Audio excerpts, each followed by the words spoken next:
बच्चों, यदि हम दुकान जाएं और दुकानदार को 4 किलो चावल देने के लिए कहें, तो दुकानदार हमें 4 किलो चावल जो है वो प्रदान करेगा या देगा।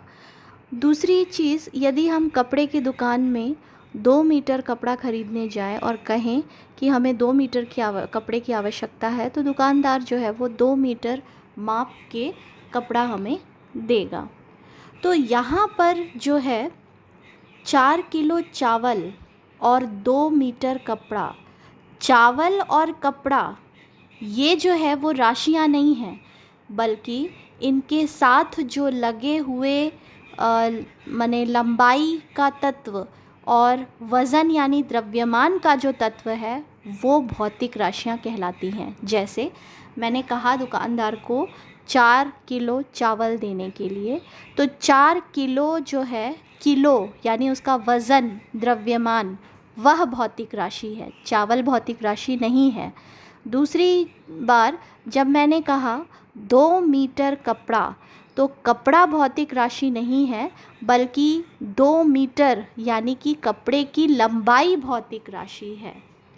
तो आशा है आपको समझ में आया होगा बच्चों कि भौतिक राशियाँ जो हैं वो ऐसी राशियाँ हैं जिनका मापन किया जा सकता है। मापन अर्थात 4 किलो 2 मीटर इनका मापन किया जा सकता है और इन्हें भौतिकी के नियमों में व्यक्त किया जा सकता है। भौतिकी के नियम यानी जोड़ना, घटाना, गुणनफल, भागफल, समाकलन, अवकलन, इन नियमों में व्यक्त कर सकते हैं। तो इन राशियों को भौतिक राशियाँ कहा जाता है। जैसा कि आप और हम सब जानते हैं कि विभिन्न भौतिक धारणाओं की व्याख्या के लिए या उसे समझने के लिए हमें बहुत सारी राशियों की आवश्यकता पड़ती है, जैसे लंबाई, द्रव्यमान, समय, वेग आदि। इन राशियों को हम भौतिक राशियाँ कहते हैं। तो परिभाषा की दृष्टि से भौतिक राशियों को हम कैसे परिभाषित कर सकते हैं? वे राशियाँ जिनका मापन किया जा सकता है और जिन्हें भौतिकी के नियमों में व्यक्त किया जा सकता है, उन राशियों को हम भौतिक राशियाँ कहते हैं। अब इन भौतिक राशियों की संख्या जो है वो बहुत सारी है, तो इसीलिए इन बहुत सारी भौतिक राशियों को 2 भागों में या 2 वर्गों में वर्गीकृत किया गया, मूल राशियाँ और व्युत्पन्न राशियाँ। तो आइए बच्चों हम देखते हैं मूल राशियाँ और व्युत्पन्न राशियाँ, आखिर इनमें अंतर क्या है, और इनके उदाहरणों से हम स्पष्ट करते हैं कि इन राशियों में जो पाया जाने वाला अंतर है वो क्या है। मूल राशियाँ, जो राशियाँ एक दूसरे से पूर्णतः स्वतंत्र रहती हैं, उन्हें हम मूल राशियाँ कहते हैं। तात्पर्य ये है कि ऐसी राशियाँ जो न किसी के जोड़, घटाव, गुणनफल या भागफल से बनी हैं, ये अपने आप में ही स्वतंत्र हैं, उन्हीं को हम मूल राशियाँ कहते हैं। मूल राशियों की संख्या बच्चों 7 है। लंबाई, द्रव्यमान, समय, ताप, ज्योति तीव्रता, विद्युत धारा और पदार्थ की मात्रा। इसके बाद हम बात करेंगे व्युत्पन्न राशियों की। व्युत्पन्न राशियाँ क्या हैं? ऐसी राशियाँ जो मूल राशियों से व्युत्पन्न की गई हैं, यानी मूल राशियों के गुणनफल या भागफल से उत्पन्न हुई हैं, उन्हें हम व्युत्पन्न राशियाँ कहते हैं।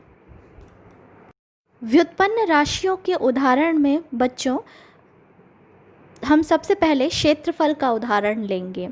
आप सबको पता है कि क्षेत्रफल जो है वो व्युत्पन्न राशि है, जिसका सूत्र होता है लंबाई गुणा चौड़ाई। तो यदि हम लंबाई को मूल राशि लंबाई से तुलना करें और चौड़ाई को भी मूल राशि लंबाई से ही मापन किया जाता है, तो लंबाई गुणा चौड़ाई अर्थात लंबाई गुणनफल लंबाई, तो लंबाई मूल राशि को 2 बार गुणनफल करने से हमें व्युत्पन्न राशि क्षेत्रफल प्राप्त हुई, अर्थात लंबाई का वर्ग जो है वो व्युत्पन्न राशि या व्युत्पन्न मात्रक के रूप में हमें प्रदर्शित होती है। इसी प्रकार यदि हम व्युत्पन्न राशि चाल की बात करें तो चाल का सूत्र होता है दूरी बटे समय। दूरी को हम लंबाई मूल राशि से ज्ञात करेंगे और समय को हम समय मूल राशि से ज्ञात करेंगे।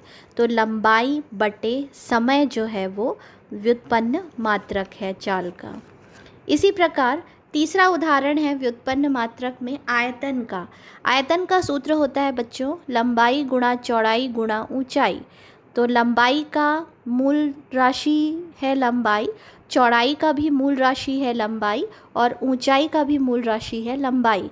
तो यहाँ पर लंबाई को 3 बार गुणनफल करने पर हमें व्युत्पन्न मात्रक आयतन का प्राप्त होता है, लंबाई का क्यूब, जो कि आयतन व्युत्पन्न राशि का मात्रक है। तो इस प्रकार बच्चों हम अन्य भौतिक राशियों के व्युत्पन्न मात्रकों को उनके सूत्र के आधार पर और मूल राशियों से तुलना करने पर प्राप्त कर सकते हैं। अब हम बात करेंगे बच्चों मूल मात्रक और व्युत्पन्न मात्रक की। अभी तक हमने मूल राशियां और व्युत्पन्न राशियां देखा, अब हम मूल मात्रक और व्युत्पन्न मात्रक में अंतर देखेंगे। तो कुल मूल मात्रक और व्युत्पन्न मात्रक में 3 अंतर हैं।